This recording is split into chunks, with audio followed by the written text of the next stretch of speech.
Ned, oh, how could you What was possibly... the idea of that? Jean Harlow was Hollywood's original blonde bombshell, known for her platinum hair and glamorous style in the 1930s. Audiences adored her sultry looks and confident charm on screen. But behind the radiant smile and feather-trimmed gowns, Harlow's real life was far from a fairy tale. In fact, it was filled with secrets, scandals, and heartbreak that MGM Studios struggled to keep out of the headlines. Mysterious death, illicit affairs, secret cover-ups. Jean Harlow's short life had all of these and more, and today we're diving into 3 scandalous true stories that defined her legacy. 1. The mysterious death of Paul Bern, 1932. In July 1932, 21-year-old Jean Harlow married 42-year-old MGM executive Paul Bern, a man instrumental in boosting her career. The match raised eyebrows. Hollywood wondered what the young, sexy starlet saw in the quiet, older producer. Sadly, their marriage would last barely 2 months. On September 5, 1932, Paul Bern was found dead in the couple's Beverly Hills home from a gunshot wound to the head. He was discovered in Jean's bedroom, bizarrely drenched in her favorite perfume. The death was officially ruled a suicide, but immediately questions swirled. Why would a successful producer who had just married the hottest actress in town suddenly kill himself? Harlow was not home that night. According to the studio, she had been staying at her mother's house. A cryptic note lay near Bern's body. "Dearest dear," it read, "unfortunately this is the only way to make good the frightful wrong I have done you and to wipe out my abject humiliation.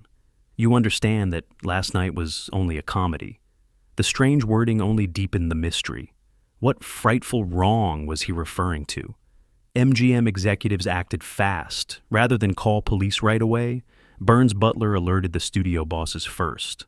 The powerful MGM fixers allegedly swooped in to clean up the scene before authorities arrived. They quickly fed a story to the press that Bern had taken his life due to impotence, a humiliating claim that they hoped would explain the note's reference to a personal wrong. In private, friends of Bern dismissed the impotence tale as pure fiction. Clearly, something was being covered up. Rumors spread in all directions. Some whispered that Bern felt shame over a private issue and that his suicide note was an apology for failing as a husband. Others suspected foul play. The most scandalous theory involved a woman named Dorothy Millette, Bern's ex-common-law wife. Unbeknownst to the public, Paul Bern had a secret past. He had lived with Dorothy years before and continued supporting her financially. Dorothy had mental health struggles and was staying in a sanatorium back east. But around the time Bern married Harlow, Dorothy had recovered and moved to California. Some believe Dorothy visited Bern on the night of his death. Perhaps a confrontation turned violent. In a twist right out of a crime novel, just days after Bern died, Dorothy Millette herself vanished and was later found dead in a river, an apparent suicide. This eerie coincidence fueled speculation. Did Dorothy shoot Bern in a jealous rage and then take her own life? Or was Bern's death truly self-inflicted? Some even dared to ask if Harlow knew more than she let on, or if the studio had staged the scene to protect their star. With all key players gone, the truth remains a mystery. Despite the cloud of suspicion, Jean Harlow was cleared of any wrongdoing by police fairly quickly. She was devastated by her husband's death, appearing at Bern's funeral, pale and in tears. Studio chief Louis B. Mayer feared the scandal would destroy Harlow's career. There was talk of removing her from her current film, Red Dust, to appease the censors and outrage public. But remarkably, Hollywood rallied around Jean. Actress Tallulah Bankhead offered Harlow's role during the crisis, furiously refused, calling it one of the shabbiest acts of all time to punish Jean for her husband's fate.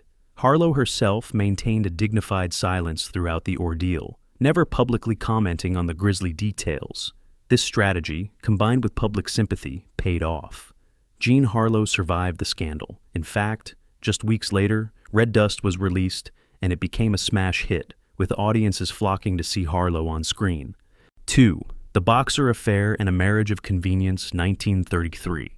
No sooner had the dust settled on Paul Bern's death than another scandal came knocking for John Harlow.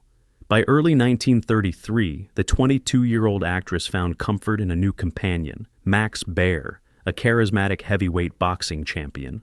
Bear was handsome, famous, and gave Jean the attention she craved after her heartbreaking year.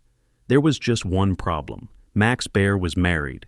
He was separated from his wife Dorothy Dunbar at the time, but not yet divorced. That didn't stop Bear and Harlow from engaging in a very public fling. The pair were spotted together frequently, igniting gossip in the tabloids. In 1930s Hollywood, an unmarried starlet having an affair with a married man was the kind of scandal that could end a career.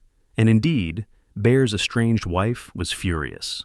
She threatened to file for divorce and named John Harlow as a co-respondent for alienation of affection, essentially accusing John of home-wrecking in legal terms.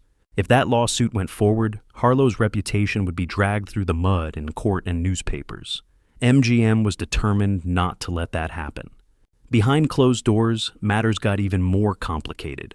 Jean Harlow discovered she was pregnant with Max Bear's child. An out-of-wedlock pregnancy would have been a colossal scandal for a Hollywood star in 1933, potentially even violating the strict morality clauses in her studio contract.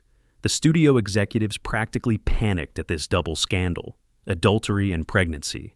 They sprang into action with a drastic plan. MGM's fixers quietly arranged for John to terminate the pregnancy. A secret abortion, done hush-hush with the help of trusted doctors. Harlow, pressured by the studio and fearful for her career, went along with it.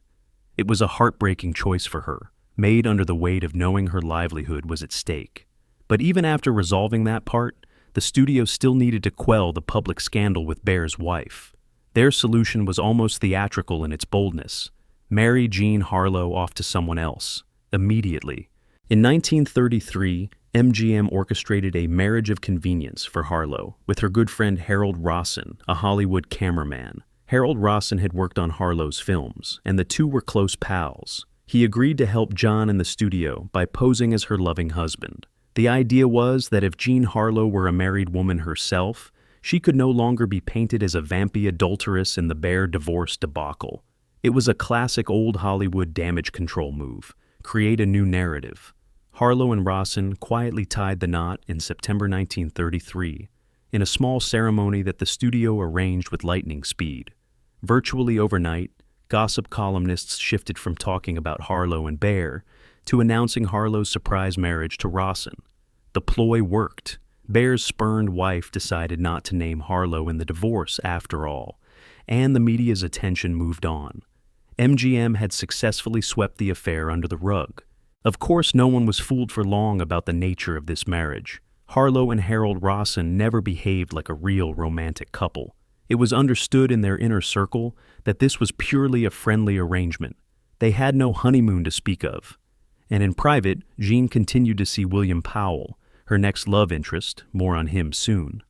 After about 8 months, once enough time had passed for the Bear fiasco to be old news, Jean and Rossin quietly divorced in March 1934. The split was amicable, as the two remained friends. Jean even later joked that Rossin was her most satisfactory husband because they stayed buddies after parting ways. Thanks to MGM's heavy-handed intervention, another scandal was averted. The general public at the time had little idea that their favorite blonde star had just navigated such a messy situation. To them, it simply seemed like Harlow had a brief rebound marriage that didn't work out, not uncommon in Hollywood. Internally, though, Joan was scarred by these events. By age 23, she had endured a husband's violent death, a controversial affair, a coerced abortion, and a sham marriage. It's no surprise that she grew wary of the press and protective of her private life. Harlow threw herself back into her work, churning out hit films like Dinner at 8 and Bombshell in 1933 and Reckless in 1935. 3. Love and Heartbreak with William Powell. After 2 failed marriages, one ending in tragedy, one essentially a studio fabrication, Jean Harlow yearned for real happiness. She found hope in William Powell, a debonair leading man at MGM whom she'd known for years. Powell was older, about 19 years her senior, and an established star famed for the Thin Man movies. Around 1935, not long after her divorce from Rossin, John and William Powell began a passionate romance. They were a glamorous pair, frequently seen dining at Hollywood night spots, arm in arm at premieres, laughing together on studio lots. In Powell, Harlow found someone who treated her with genuine affection and respect. He called her by her nickname, the Baby, and she doted on him. Before long, the couple were unofficially engaged. Powell gave her a ring, and Jean dreamed of finally having a stable marriage and maybe starting a family in the future. Friends said Harlow had never been happier. But even this love story was not without complications. For one, William Powell had been married twice before. He even had been married to actress Carole Lombard years earlier, and he was hesitant to marry again. As much as he adored Jean, he dragged his feet when it came to setting a wedding date. Harlow, still in her mid-20s, was eager to settle down and have children, but Powell remained unsure. This tension came to a head in 1936. That year, Jean Harlow became pregnant for the second time in her life, this time with William Powell's child. One can imagine Jean's mixture of emotions, surprise, excitement, and perhaps anxiety given her past experience. Unfortunately, Powell's reaction was not the fairy tale ending she hoped for. Powell refused to marry her even after learning of the pregnancy. The reasons are not fully clear. Possibly he feared another failed marriage, or perhaps his conservative family and MGM disapproved. Whatever the case, Jean was once again placed in an agonizing position. A baby out of wedlock was still considered scandalous, and for MGM, it was absolutely unacceptable for their unmarried superstar to have a visible pregnancy. The studio heads stepped in immediately. They had a tried-and-true method for these situations, as awful as that is. Call in the fixer. MGM's head of publicity, Howard Strickling, was notorious for handling delicate problems for the studio's stars. Strickling arranged for Jean Harlow to check into a hospital under a false name, Mrs. Jean Carpenter, using her mother's maiden name, and undergo a secret abortion in 1936. It was all done quietly, discreetly, and no word reached the public. To the outside world, Harlow simply took a brief illness leave. Privately, Jean was left heartbroken once more. She had deeply wanted a family with Powell, but instead, she lost his child and her chance at that future. This was now the second time MGM had pushed her to end a pregnancy to avoid scandal, a heavy price for stardom. In the aftermath, Harlow's relationship with William Powell became strained. They stayed together as a couple. Powell did truly love her, but the issue of marriage was shelved. They continued to appear at events side by side, and even acted together in the 1936 hit film Libeled Lady. On screen, they played a happy romantic pair, but off-screen, their real romance had endured an awful trial. Some of Harlow's friends later said she seemed a bit more subdued in those last months, as if she'd been worn down by all the turmoil behind her glamorous facade. Still, she remained hopeful that Powell might come around. Tragically, time was not on Jean's side. By early 1937, Jean Harlow was at the peak of her career, and finally, there were no scandals on the horizon. She was just a 26-year-old woman planning for the future, talking about possibly marrying Powell someday, and finishing up her latest film. But fate had a cruel twist in store. In May 1937, while filming the movie Saratoga with Clark Gable, Jean fell gravely ill on set.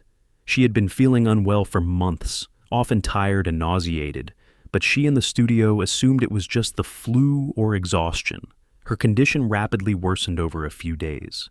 At first, no one realized how serious it was. People thought back to how she'd soldiered through other minor illnesses.